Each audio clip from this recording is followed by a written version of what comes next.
Assalamualaikum warahmatullahi wabarakatuh. Bismillahirrahmanirrahim.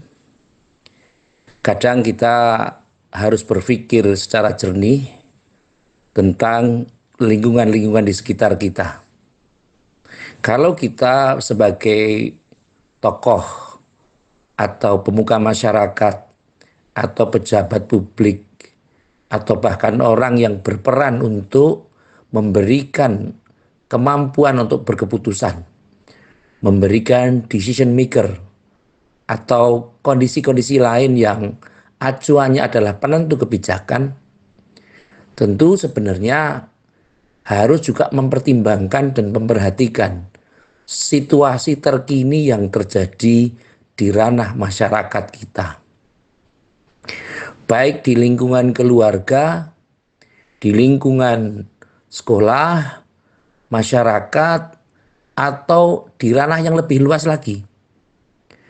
Potensi kita akan sangat berpengaruh terhadap kemajuan yang ada di lingkungan kita. Kalau kita menjadi orang yang jumawa, sombong, tinggi hati, sok berpengaruh, mumpung, karena sekarang ini diterima atau tidak, suka atau tidak suka, orang yang menggunakan aji mumpung, mumpung berkuasa, mumpung masih bisa berikhtiar lebih, mumpung masih bisa mengkondisikan sesuatu dengan mudah, mumpung masih mempunyai koneksi, relasi, dan situasi yang cukup, sehingga apapun itu bisa dimanfaatkan. Kalau yang menggunakan kalimat mumpung ini, orang yang mempunyai stabilitas temperatur batin yang baik. Orang yang mempunyai visi kebangsaan, visi tentang pembangunan, visi tentang pengembangan, motivasi. Atau dalam bahasa kerennya motivation building. Mempunyai motivasi yang kuat, maka tentu saja orang-orang yang ada di bawahnya akan juga mempunyai proses pemikiran yang roadmap-nya setidaknya hampir sama. Tetapi ketika kita hanya berpikir ya yang penting kita di masyarakat ya begini aja sudah diterima ya sudah. Ya mau bergerak gimana wong support sistemnya kita tidak ada yang mendukung, tidak ada yang membantu, tidak ada yang mengembangkan. Ya sudah. Jadi kadang-kadang kita berpikir bahwa sekarang ini banyak sekali orator, tetapi tidak ada inisiator. Banyak orang yang mendengungkan tentang semangat kebangsaan, pidato tentang kebangsaan, tetapi tidak ada yang menginisiasi, tidak ada yang berinisiatif untuk mengembangkan ranah itu di kalangan yang lebih banyak, di kalangan yang lebih luas, di grassroots, di lingkungan masyarakat kita. Masyarakat lebih suka dengan pola konsumtivisme, kepemilikan yang sebenarnya itu juga tidak mendasar. Bahasa saya kedunian. Pola-pola keduniaan, kepemilikan, konsumtivisme dalam bahasa sekarang terkondisi karena kita sudah terganggu dengan tiga aspek ini. Fast, food, and vision. Bagaimana hiburan, pakaian, dan makanan itu menjadi tren saat ini. Sehingga pada dasarnya kadang kita melupakan bahwa hidup ini perlu ada saling welas asih. Saling asah, saling asih, dan saling asuh. Anak-anak kita ini perlu diberikan pendidikan real di masyarakat. Kadang nun sewu, semangat gotong royong di lingkungan kita itu sudah sangat-sangat menipis. Karena apa? Karena hilang dengan mungkin istilah padat karya. Berbakti kepada negeri itu mungkin sudah pupus dalam ingatan kita. Dulu orang tanpa pamrih kalau bantu orang, membersihkan sesuatu, menolong sesuatu, itu mereka betul-betul namanya sambatan. kerja bakti.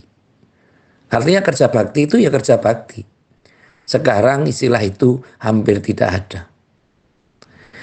Saya teringat dengan masa kecil kita, masa kecil saya waktu dulu itu pondok-pondok pesantren, guru-guru kita, para masyayikh, para kiai itu menamakan pondok pesantren. Itu dinamakan sesuai dengan daerahnya. Misalnya pondok pesantren Tegalrejo. Itu ya memang tempatnya di desa Tegalrejo. Pondok pesantren Denanyar. Ya memang letaknya ya di kawasan Denanyar. Tambak Beras, Tebu Ireng, Krapyak, Berjan, ya memang tempatnya di daerah itu. Sehingga dalam tanda kutip memberikan barokah terhadap tempat, wilayah, daerah yang dikondisikan untuk berpesantren atau berada untuk mendirikan tempat pesantren itu. Berbeda dengan sekarang.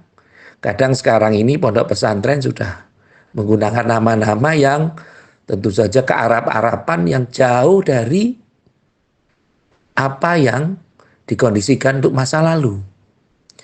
Sebagaimana pangapunten, di desa dulu itu sering dikondisikan ada tamu yang hadir, walaupun tamu itu belum kita kenal, orang sudah berkondisi tentang suguh, aruh, gupuh, lungguh. Suguh itu artinya apa? Ada hidangan, walaupun hanya mungkin teh pahit atau air putih saja. Orang disebut wedang kendel karena tidak ada temannya, atau wedang lulo karena tidak ada dampingannya, tidak ada nyamiannya.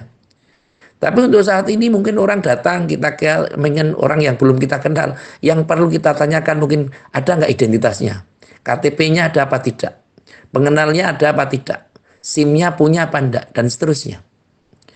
Kalau orang dulu kiai-kiai kita tidak perlu berfatwa, tidak perlu menggunakan dalil wa ta'awanu 'alal birri wat taqwa. Tolong menolong ketika orang akan mendirikan rumah, orang tidak perlu untuk ngundang apapun, mereka sudah pada datang. Kiai-kiai kita mencontohkan bagaimana mereka membantu memberikan sesuatu yang tepat untuk kepentingannya. Ketika ingin bangun jalan, mereka juga mengkondisikan sesuatu yang seperti yang diharapkan. Dan ikhlas, tidak perlu SPG, tidak perlu laporan, tidak perlu apapun. Karena apa? Masing-masing justru tidak ingin diketahui kalau mereka membantu. Di pondok-pondok pesantren juga demikian. Mereka yang membangun mungkin gedung untuk madrasah, gedung untuk pendidikan, mereka mendatangkan material, masyarakat mendatangkan piranti-piranti untuk pembangunan. Mereka tidak ingin disebut namanya, mendatangkan pasir, batu, bata, atau hal yang lain, besi misalnya. Tahu-tahu ada, ditanyakan ini dari siapa? Dari fulan. Kita tidak tahu, berbeda dengan sekarang. Sekarang harus menampakkan ini bantuan ini. Kadang kalau orang membantu tidak disebut namanya, itu kecewa. Tidak disebut namanya, itu diungkit sampai berpuluh-puluh tahun. Dan inilah yang harus kita ciptakan terhadap anak-anak kita. Bagaimana menciptakan suasana yang kegotong royongan ini? Suasana yang saling membantu, yang saling peduli. Dulu ketika saya sekolah, ketika mungkin belum dapat PR ditanya, sudah mengerjakan PR belum? Belum. Ayo mari kita kerjakan sama-sama dulu. Pekerjaan rame-rame, bukan sekedar pekerjaan rumah. Kadang mungkin ada tugas yang belum selesai, teman-teman kita belum selesai, kita bantu sampai selesai.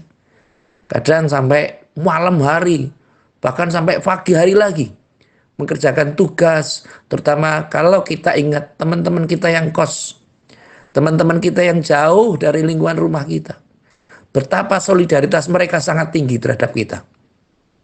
Dan ini sudah mulai hilang. Kadang teman-teman kita bersosialisasi harus dimohon dulu. Orang Jawa menggunakan kondisi gupuh. Gupuh itu artinya bersegera. Bergerak untuk bagaimana mangayu bagio. Bagaimana untuk istilahnya memberikan salam, memberikan sapaan terhadap mereka yang orang-orang yang baru. Mereka tidak perlu dalil khusus. Kadang kalau ada teman kita yang berkesulitan besar, orang-orang dulu sering mengkondisikan, oke, kalau memang tidak mampu untuk sambatan membangun rumah, saya punya. Dengan demikian, di era milenial seperti ini, walaupun di lingkungan yang sudah menggunakan aspek digital atau digitalisasi dalam segala prosesnya, dalam segala aspeknya, tentu semangat gotong royong, semangat saling membantu, semangat seia sekata perlu juga disampaikan pada anak-anak kita, generasi-generasi kita. Kadang orang-orang tua kita ini juga tidak mau bekerja sama, misalnya dalam suatu tempat atau suatu wilayah, RT 1 kadang tidak mau bekerja sama dengan RT 2. RW 1 tidak mau kerjasama dengan RW 2. Ini contoh ya, hanya sekedar contoh. Kadang misalnya bagaimana menciptakan suasana kekeluargaan di lingkungan ranah misalnya pedesaan. Bagaimana tercapainya semangat kegotong royongan di ranah kondisi yang lebih luas. Saling menggantungkan pada kepentingan-kepentingan di atas kepentingan pribadi atau golongan. Menempatkan persatuan dan kesatuan, kebersamaan di atas kepentingan pribadi atau golongan. Misalnya, oh saya sudah punya meja misalnya. Oh berarti kursinya diambil dari tempat tetangga saya. Atau mungkin saya sudah punya tenda. Oh berarti untuk meja prasmanan atau yang lain diambilkan dari RT atau RW yang lain. Tempat-tempat yang lain. Supaya apa? Supaya kita bisa bersinergi. Supaya sistem kita jalan. Tapi kalau apa-apa sudah kita miliki sendiri, kita tidak akan mungkin bisa bekerja sama dengan orang lain. Mungkin sama-sama bekerja, iya. Tapi semangat untuk bekerja sama sangat mungkin tidak bisa dilakukan. Kecuali kita berada di institusi pendidikan misalnya. Sekarang ini orang bingung. Wah, penjurusan di SMK sudah dihilangkan. Tidak ada jurusan IPA, PS, bahasa, tidak ada jurusan A, B, C, dan seterusnya. Tentu saja ini memberikan lecutan semangat baru. Harus ada kreativitas-kreativitas baru untuk bisa menempatkan satu kondisi dalam ranah yang lebih baik. Gotong royong menjadi sesuatu yang sangat mendasar dan ini sudah mulai hilang dalam lingkungan kita. Kebersamaan dalam bekerja sama, bermusyawarah untuk mencapai mufakat sedikit banyak sudah mulai juga luntur dalam kehidupan kita. Ide-ide kreatif sudah mulai lenyap. Semangat untuk mengembangkan sesuatu sudah mulai hilang karena lebih kepada semangat melaksanakan proposal. Selamat atau semangat dalam menggagas kehidupan sudah mulai luntur karena perimbangannya adalah tidak ada teman atau tidak ada pembandingnya. Ketika permasalahan ini belum terselesaikan dengan baik, anak-anak kita masih dididik untuk ego atau mempertinggi kemampuannya. Istilahnya dalam bahasa sederhana semau gue. Sekarang ini anak-anak sudah mulai kehilangan bagaimana bersopan santun. Karena saya orang Jawa, sedikit sekali anak-anak kita yang pandai untuk atau bisa untuk berbahasa Jawa. Yang salah siapa? Ya tidak ada yang salah. Ya karena memang lingkungannya. Tidak ada pembudayaan berbahasa Jawa.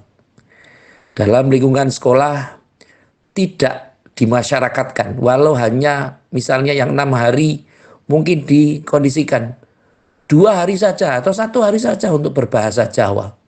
Secara tata kelolanya belum ada. Di tataran pemerintahan desa juga belum terkondisi menggunakan bahasa Jawa dalam satu kondisi pertemuan tertentu. Nah, inilah yang tentu saja harus menjadi perhatian kita.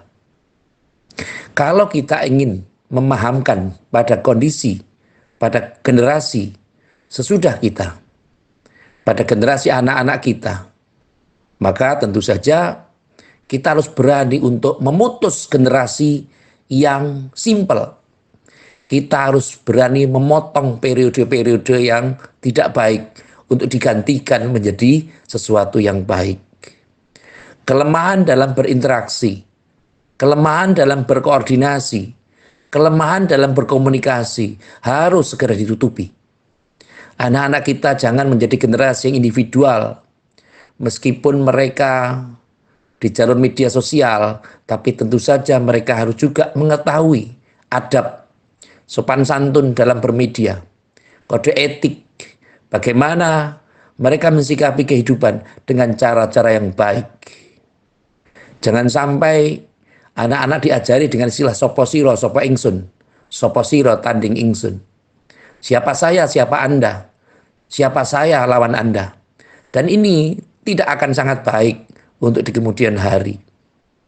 Sekarang ini banyak terjadi kerusakan-kerusakan, baik secara langsung atau tidak langsung. Anak-anak kita sudah tercandui dengan judi online, minum-minuman keras, atau kegiatan-kegiatan yang lain. Tapi orang tua belum ada pemberdayaan apapun. Tidak ada sinergi karena dari semua pihak, karena merasa bahwa hal ini merupakan hal yang belum urgent, belum penting. Tapi hemat saya adalah mari kita upayakan sama-sama untuk memberdayakan diri kita, untuk mewakafkan kita sebagai orang tua, sebagai anak bangsa, sebagai generasi yang sudah lebih dulu menikmati kehidupan ini, tentu harus bisa memberikan satu kondisi yang baik. Bagaimana cara sopan santun, bagaimana cara makan yang baik, bagaimana cara minum yang baik, bagaimana cara menegur terhadap orang yang lebih sepuh, bagaimana cara berkomunikasi dengan orang yang sejawat, sebaya, atau bagaimana memperlakukan berkomunikasi, bertatap bahasa dengan orang-orang yang lebih timur, yang lebih kecil usianya. Inilah yang saat ini perlu setidaknya harus kita semangati kembali. Jangan sampai bertambahnya usia kita tidak ada manfaat untuk orang-orang di sekitar kita. Jangan sampai kehidupan kita menjadi beban bagi orang lain. Kalau memang bisa, kita harus meringankan beban orang lain. Jangan menjadi beban bagi orang lain.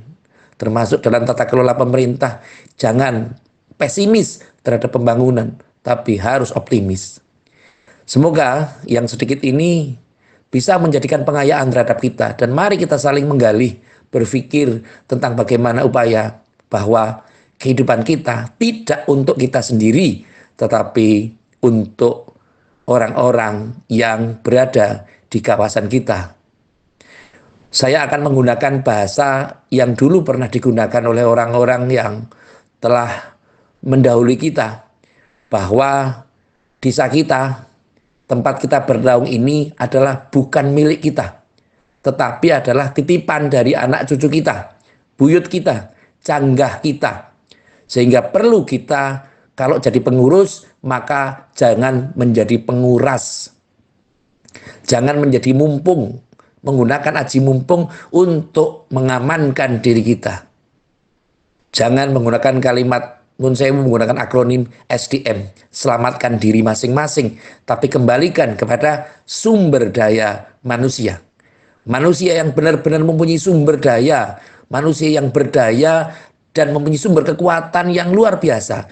Jangan hanya menjadi sekedar pelengkap dan penderita. Semoga yang sedikit ini bermanfaat. Dan yang terakhir, seperti biasa, mari kita saling mendoakan. Semoga kehidupan kita lebih bermakna, lebih bermanfaat. Apabila ada teman kita yang saat ini masih nganggur, belum bekerja karena kebutuhan besar, banyak, dan belum bisa melengkapi kebutuhan. Semoga Allah Subhanahu wa taala membuka cara berpikirnya, membuka kondisinya untuk bisa diberikan rezeki yang luas, yang mampu menutupi kebutuhan-kebutuhannya, sehingga insya Allah kehidupan kita bisa menjadi lebih baik. Amin, Allahumma amin. Terima kasih kepada semua pihak yang telah membantu terselenggaranya acara ini. Semoga acara ini bisa bermanfaat. Sekali lagi terima kasih atas segala perhatian dan mohon maaf atas segala kekurangan. Saya akhiri, wallahul muwafiq ila awamit thoriq. Wassalamualaikum warahmatullahi wabarakatuh.